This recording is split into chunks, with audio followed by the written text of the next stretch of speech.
அக்கா அக்கா இருப்பதோ 4 திசை 4 திசையிலே 3 திசை பார்த்து விட்டோம். மீது இருப்பது ஒரே ஒரு திசை மட்டும்தான். அது என்னோட திசை வடக்கு திசை. இப்போது சென்ற அந்த திசையை பார்க்கலாம். ஓடி வாங்கக்கா.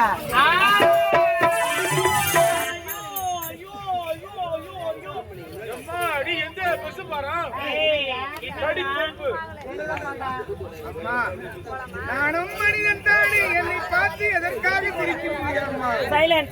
ஐயா இதுவா பொட்டமலைக்குளம். இதே பெண்கள் நீராட வேண்டும். நீங்கள் ஏன் வர வேண்டும்? எதற்காக வர வேண்டும்?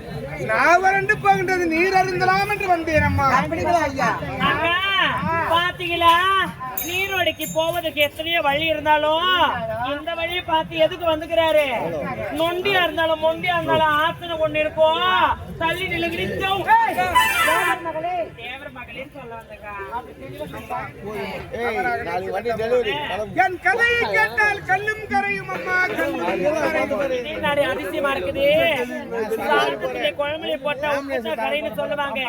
இவர் கதையை கேட்டா கல்லு கரையுமாமே. நீ கோபிகா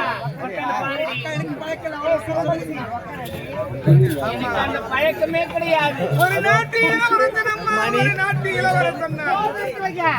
ஒரு நாட்டில் செப்பல்மார்கள் வீரமான வாழ்க்கை வேண்டும். ஒரு நேரத்திலே கம்பீரமாக நான் இருந்தேன் அம்மா, கம்பீரமாக இருந்தேன். ஆனால் என் கதையை கேட்க வேண்டும் என்றால் கண்விழித்து கேட்க வேண்டும். பாதியிலே உறங்கிவிட்டு என்னையா கதை சொன்னேன் அம்மா. என்னுடைய நாடோ விஜயபுரி நாடு. விஜயபுரி நாடு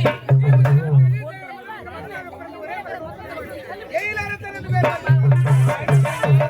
என்னுடைய தங்கை ஒருவள் இருந்தார். ஆமா, அவள் பேர் எயிலரசி. அப்படி ஒரு நேரத்தில்